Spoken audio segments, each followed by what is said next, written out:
তো day 57 of injustice, 57 দিন বিচারহীনতার। হাদি ভাই আমাদের মধ্যে নেয় প্রায় 2 মাসের মতন। And I don't think interim government এটার কোনো বিচার বা সুষ্ঠু বিচার করবে। অ্যাটলিস্ট গতকালকে ঘটনার পর এটা প্রিটি শিওর যে দে আর এনিওয়ে কানেক্টেড উইথ দিস। অনেক অনেক রাঘব বোয়াল হয়তো আছে। তো যাই হোক, এই ভিডিওর উদ্দেশ্য বিচার চাওয়া না, বাংলাদেশের মতন একটা জায়গায় বসে সুষ্ঠু বিচার চাওয়া kind of A luxurious thing. তো আজকে ভিডিও বানানোর উদ্দেশ্যটা একটু ভিন্ন। যেটা বলছি অলরেডি হাদি ভাইয়ের নিয়ে শুরু করছি কথা। তো আমার আজকে ভিডিও বানানোর উদ্দেশ্য হলো কি, হাদি ভাইয়ের যে লাইফের পোর্শনটুকু আমরা জানি, যে বিপ্লবী লাইফটুকু আমরা দেখছি সোশ্যাল মিডিয়াতে হোক, রিয়েল লাইফে হোক, টোটাল সবটা মিলে যতটুকু আমরা জানি সাধারণ মানুষজন, ওইটা একটা রিয়েল লাইফ বা সেলুলার লাইফের সাথে খুবই ওতপ্রোতভাবে জড়িত, বা কোইন্সিডেন্টলি খুবই, মানে কি বলা যায়, মুভিটা দেখার পর আমার মনে হয়েছে দিস ইজ হাদি ভাই। ঠিক আছে, তার মেইন যে ক্যারেক্টারটা এই মুভির, বা তার যে আদর্শ বা মতাদর্শ, টোটাল যে বিষয়টা, তার যে point of view toward justice and other things to পিপলকে সার্ভ করার যে বিষয়টা, এই টোটাল বিষয়টা হাদি ভাইয়ের একটা শেডও আমি ওইটার মধ্যে দেখতে পাইছি, বা দুইজন খুবই ওতপ্রোতভাবে জড়িত আমার কাছে মনে হয়েছে। এখন যদি আপনার ফার্স্ট ক্লিপটা আমি দেখাই। আমরা ওদের মারের সামনে দাঁড়িয়ে চোখের দিকে চোখ রেখে প্রতিবাদ করব, আর সেই প্রতিবাদ করার জন্যই আমাদের দরকার একটা মঞ্চের, যে মঞ্চ আমরা নিজেরা তৈরি করব। নাম হবে জাগরণ মঞ্চ। খানিকটা সিমিলার টু ইনকিলাব মঞ্চ, তাই না? তো মুভির কাহিনীটা খানিকটা এরকম যে দুখিয়া নামের একটা গ্রামে যে পলিটিক্যালি ব্যাকড কয়েকটা ক্রিমিনাল একের পর এক রেপ করতেছে, নানান অত্যাচার করতেছে। তো ওইটার এগেনস্টে একটা লোক নাম বরুণ বিশ্বাস, সিমিলার টু ওসমান হাদি, সে প্রতিবাদ জানানোর জন্য একটা মঞ্চ গড়ে তুলছে, জাগরণ মঞ্চ, যেটা অলরেডি আপনার ক্লিপে দেখছেন। ওইটা খানিকটা সিমিলার টু ইনকিলাব মঞ্চ, তাই না? এখন যদি আমি আপনার সেকেন্ড ক্লিপটা দেখাই। আমি বরুণ বিশ্বাস বলছি, জাগরণ প্রতিবাদী মঞ্চের সদস্য।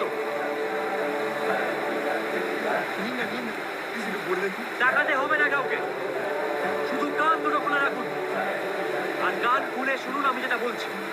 আপনারা সবাই জানেন গত বেশ কয়েকদিনের মধ্যে আমাদের এই গ্রামে 30 জন মহিলা ধর্ষিতা হয়েছে।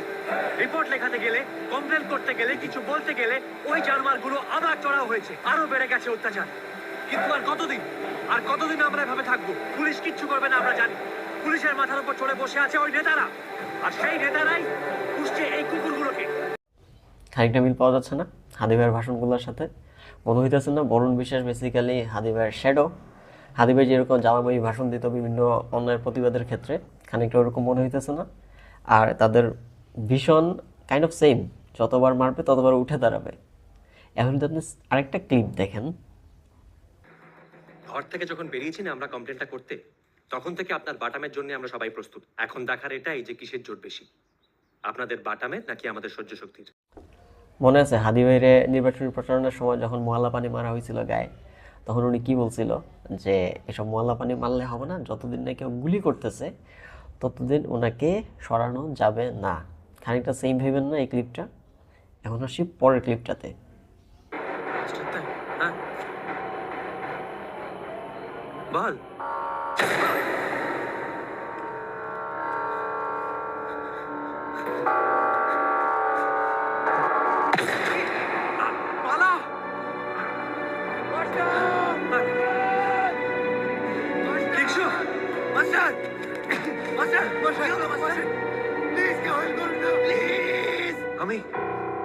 আমি আপনাদের বরুণ।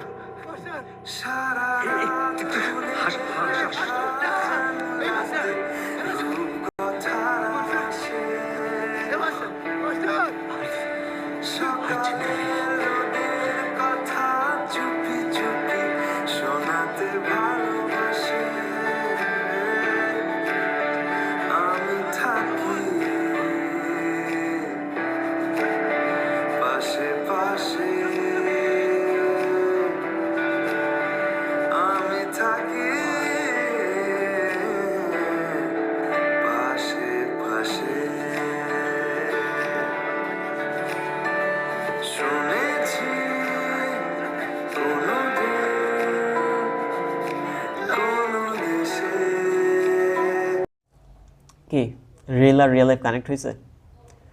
হাদি ভাই যেমন নির্বাচনী প্রচারণার জন্য যাচ্ছিল, আমার শেষে বরুণ বিশ্বাসও বাড়ি ফিরতেছিল। আর দুইজনের হাসর সেম হয়েছে, কনসিকুয়েন্সেস সেম হয়েছে। The both get shot, the both died. আর সবথেকে মজার ব্যাপার হইলো বরুণ বিশ্বাস আর হাদি ভাই দুইজনই টিচার ছিল, দুইজনই বাচ্চাদের পড়াইতো, দুইজনই অন্যায়ের বিরুদ্ধে প্রতিবাদী ছিল, অনেকের চক্ষু শুল ছিল। অ্যান্ড দুইজনেরই হাসর, ফলাফল, জীবন সেইমভাবেই এন্ড হয়েছে। এখন পরের যে ক্লিপগুলো আমি আপনারা দেখাবো, ওইটা বেসিক্যালি হাদি ভাইয়ের মারা যাওয়ার পর যে টোটাল সিচুয়েশনটা হয়েছে ওইটার একটা সামারি। হ্যাঁ, কি বলছিলেন?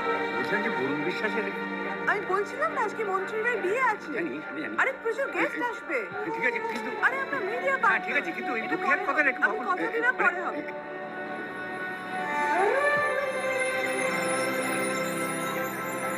এনে চেক করে পাঠিয়ে দিস। এই তো কি হলো, আপনি এখনো দাঁড়িয়ে আছেন? আচ্ছা, বরুণ বিশ্বাসের আপনাকে তো বললাম বরুণ বিশ্বাসের খবর এখন মার্কেটে ভালো খাবে না। খাবে না। যখন খেয়েছে তখন তো করে দিয়েছে। আর নতুন করে ইমোশনাল কথা বলে ইমোশনাল নয়। ইমোশনাল কিন্তু অনেক পুরনো। নতুন খবর থাকলে দিন, আমি কথা দিচ্ছি করে। এই সমর, মন্ত্রী মেয়ের বিয়ের খবরটা কিন্তু আমি করতে যাবো। না দাদা, এখন ওসব সম্ভব না। আর তাছাড়া ওকে তো কেউ চেনেই না।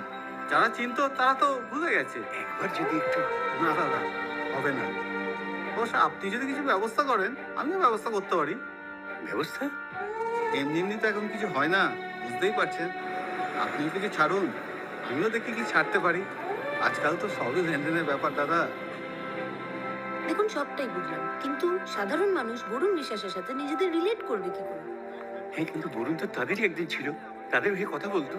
ফ্র্যাঙ্কলি স্পিকিং, উনি কি বলেছিলেন সেটা ইম্পর্টেন্ট না। ওনার মৃত্যুতে কোনো পলিটিক্যাল লিডার, কোনো বড় কেউ, কোনো সেলিব্রিটি কিছু বলেছেন কি?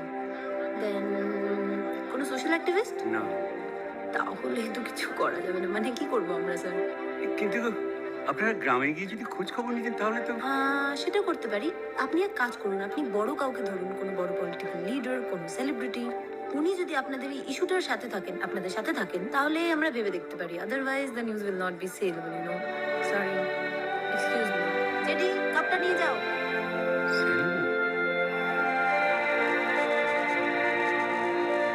কি দাদু, কি খুঁজছেন? সানি লিওন চাই? বরুণ বিশ্বাস।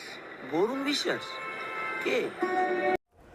মনে আছে জাবের ভাই বেশ কয়েকটা তার পোস্টে বলছিল সব মিডিয়া সরায় নেওয়া হইতেছে, বিভিন্ন অন্যান্য ইস্যু দিয়া ঢাইকা ফেলা হইতেছে, অমুক দেশে ফিরতেছেন, তমুকের বিড়াল আসতেছে, তমুক মাথায় কাপড় দিলেন। এইভাবে আসলে মানুষ বা মিডিয়া সব কিছু ভুলে দিতে চায়। এরপরের ক্লিপটা যদি আপনি দেখেন, ওইটা টেকনিক্যালি আমাদের বলা হয়েছে।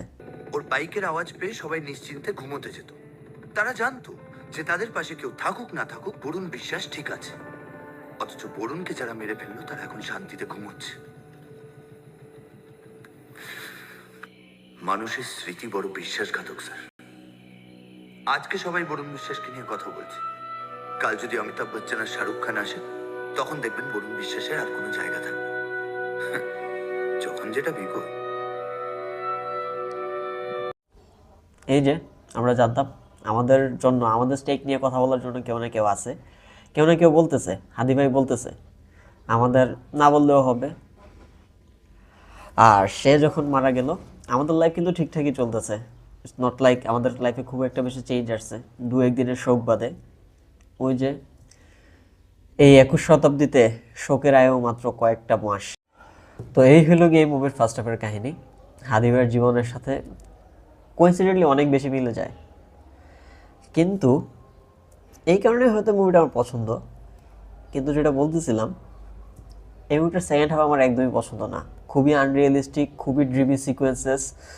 কারণ সেকেন্ড হাফে বরুণ বিশ্বাসে আসলে জাস্টিস পাইছে, যেই জাস্টিস উই আর ডিনাইড হাদি ভাইয়ের ক্ষেত্রে। তো এই জন্য আমার পছন্দ না এই মুভির সেকেন্ড হাফটা। যে জিনিসটা আসলে অবাস্তব, অপ্রাসঙ্গিক এবং স্বপ্নের মতন জাস্টিস পাওয়া, ওইটা ওনারা কেন রিলে দেখাবে? বা হয়তো রিল লাইফ দেখে ওইটা দেখানো পসিবল হয়েছে, সিনেমা আলটিমেটলি সিনেমা বলে দেখানো সম্ভব হয়েছে যে বরুণ বিশ্বাসরা, হাদিরা জাস্টিস পায়। কিন্তু আই ডোন্ট থিঙ্ক রিল লাইফের বাইরে, সিনেমার সেলুলয়েডের বাইরে কেউ জাস্টিস পায়, কেউ জাস্টিস ডিজার্ভ করে।